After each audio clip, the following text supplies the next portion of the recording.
Meeting. Funnily enough, I was up at just before 3 o'clock this morning to participate in an online Bible study with the Sabeel Centre in Jerusalem and their international friends, most of whom are not in the Australian time zone, clearly. And the focus for that discussion was actually that passage, because it's the reading from last Sunday, of course. So I've already been thinking about that passage in the wee small hours of this morning before I bailed out of a not very easy to participate in conversation with about 50 people with a really bad connection. Decided to head back to bed and get a couple more hours sleep.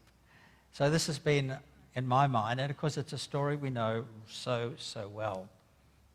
And it's a story which has a level of truth about it which is entirely unrelated to what kind of religious experiences Mary had prior to her conception of her child Jesus. And I mention that because if we were living in the first century and we were going to one of the Christian communities in Antioch for which Matthew's gospel was written, we wouldn't know this story at all, because we have Matthew's gospel. And in Matthew's gospel, Mary and Joseph are already engaged and in fact living in a house in Bethlehem. And when the baby is born, the wise men are going to turn up. As my wife said once, 3 wise men in the same place at the same time? Wow, that's a miracle. Okay, so that's a cynical clergy wife perspective.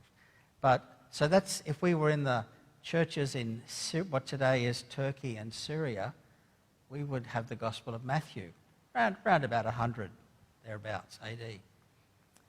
If we were in the churches for which the Gospel of Luke was written, we'd know this story, where Mary and Joseph start out in Nazareth, but go down to Bethlehem because of the census, and then subsequently come back to Nazareth because that's their home.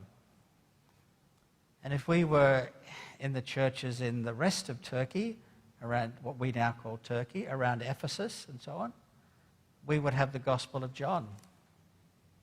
And there's no Christmas story at all. No wise men, no shepherds, no stars, no angels, no Annunciation. An entirely different way of talking about Jesus in that wonderful prologue, the first 18 verses or so of John's Gospel. And of course, if we were unfortunate enough to be in Rome and we only had the Gospel of Mark, we'd have no stories at all about Jesus prior to his baptism by John, and we wouldn't have much of an Easter story either, because it looks like the last page of Mark's Gospel has gone missing. So we have no idea, really, how Mark ended his story. So I'm just mentioning that to say, unlike the followers of Jesus from 2,000 years ago, we're incredibly privileged because we have Matthew and Mark and Luke and John, and they all talk about Jesus' beginnings in different ways, and each of those accounts, Matthew, Mark, Luke, John, offers us a really important insight, not only into who Jesus was, but into who we are if we are followers of Jesus. And this is, of course, a particularly beautiful story, the story of Mary, Miriam, of course, in Hebrew and Aramaic, the most popular name for girls, Jewish girls in the first century. Okay? You walk into a room and say, Miriam, half the women in the room would say yes, because that was the most popular name.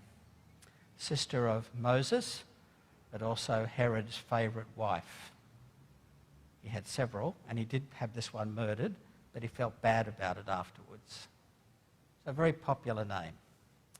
So here's Miriam, a young girl who's presumably soon going to be married off, because that's what happens to young peasant girls in a farming village like Nazareth was in the first century.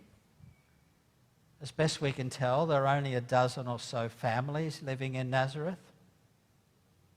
So word's going to get around that Mary's pregnant, and she's not married yet.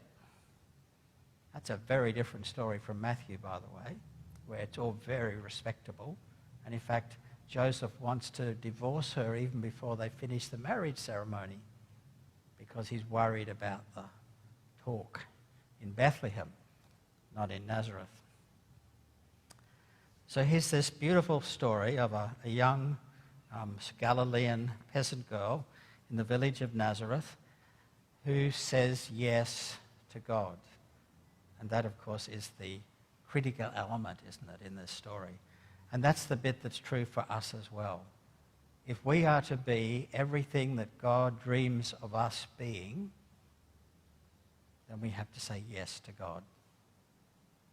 If we don't say yes to God, then we can't become what God wants us to be and what God, in God's love, imagines us becoming. God's dream for us cannot come true unless we say yes to what God invites us into. Now, in the story of Mary, there's no well, by the way, in the story in Luke's Gospel. We normally think of her down by the well these days at the Greek Orthodox Church at Mary's Well. But whether she was at the well or whether she was at her parents' home, Mary is being invited to say yes to a journey into a future that she cannot possibly imagine. And in that story, a beautiful story crafted by Luke, Mary says yes.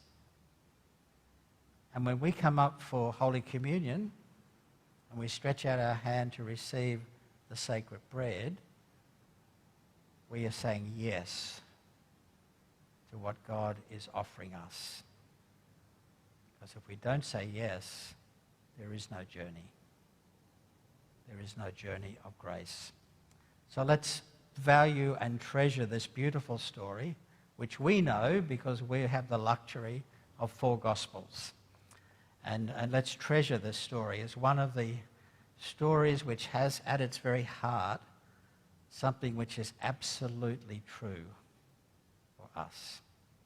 That to be the person God wants us to be, we first have to say yes to God. Amen.